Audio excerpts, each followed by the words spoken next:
مفتی صاحب چاہتے تھے کہ جو مودی گجرات سے نکلے ہیں اور پرائم منسٹر بن چکے ہیں وہ جموں کشمیر کو ایک مودی جی کو ایک کیا کہتے ہیں اس کو واجپئی جی کے راستے پہ لانے کا ایک راستہ دے رہے تھے کہ جو انسانیت کے دائرے میں جموں کشمیر کی سمسیا کا سمادھان کرے.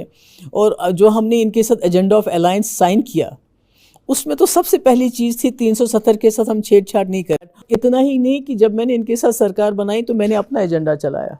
میں نے 12,000 نوجوانوں کی FIR واپس لی. کہتے ہیں لوگوں کی آپ کو جیل میں ڈال دیں گے کہ اگر آپ نے یہ بند نہیں کیا. ابھی دیکھیے اس کی یہ جو لداخ کا ہے سنم وانگچک جو وہاں بیٹھا تھا دھرنے کے اوپر کہ میں جو ہے جو انوائرمنٹ کے ساتھ کھلواڑ ہو رہا ہے لداخ کی جو آئیڈینٹی ہے اس کو بچانے کے لیے، تو اس کو انڈر ہاؤس اریسٹ کر دیا اور اس کے بعد اس کو لکھ کے لیا کہ بھئی میں ایسا نہیں کروں گا ایسا نہیں کروں گا. تو یہ خود دیکھ لیجئے آپ کی جموں کشمیر کے حالات کہاں کس ڈگر پہ انہوں نے پہنچائے ہیں. اور شاید اس میں جو راہل گاندھی کی جو یاترا آئی تو اس میں لوگوں کو بہت ٹائم کے بعد ایک موقع ملا کہ ہم باہر آ جائیں، ہم دیکھیں باہر کیا. سب سے پہلی بار 1948 میں جواہر لال نہرو نے جھنڈا لہرایا تھا اور ایسے ماحول میں لہرایا تھا کہ لوگ اس وقت خوشیاں منا رہے تھے، جوش تھا، جشن تھا لوگوں میں.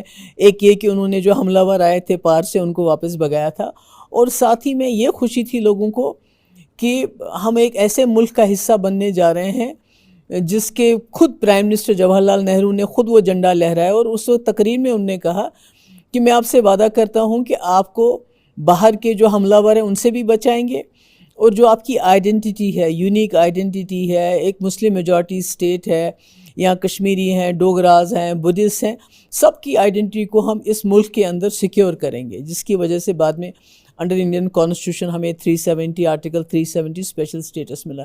تو لوگوں یہ جشن منا رہے تھے اس وقت. اور آج کا لال چوک میں جھنڈا لہرایا، سیکورٹی فورسز ہیں، آپ کوئی عام آدمی نہیں آ سکتا، دیر از نو سیلیبریشن. تو میں سمجھتی ہوں کہ یہ میرے لیے تو یہ کوئی معنی نہیں رکھتا ہے، چاہے وہ RSS والے جھنڈا لہرائیں سیکورٹی کے اندر. میرے لیے جواہر لال نہرو کا وہ جھنڈا لہرانا معنی رکھتا ہے. وہ اس وقت ان کی تقریر، ان کی ایشورنس، جموں کشمیر کے لوگوں کو وعدہ کرنا، ان کو یہ بتانا کہ ہم آپ کو تاج کی طرح رکھیں گے. He had said that Jammu Kashmir is going to be a show window for the whole world to gaze at. کہ ہم آپ کو اتنا خوبصورت سجائیں گے کہ ساری دنیا دیکھتی رہ جائے گی. اور تھا بھی Jammu Kashmir was the soul of idea of India, جس کو BJP نے مسل دیا. اب فیصلہ اگر چناؤ کمیشن کو کرنا ہوتا تو پھر وہ کر چکے ہوتے. انہوں نے کہا کہ ہماری ساری تیاریاں ہیں، چناؤ کا فیصلہ تو BJP کے دفتر سے ہوگا.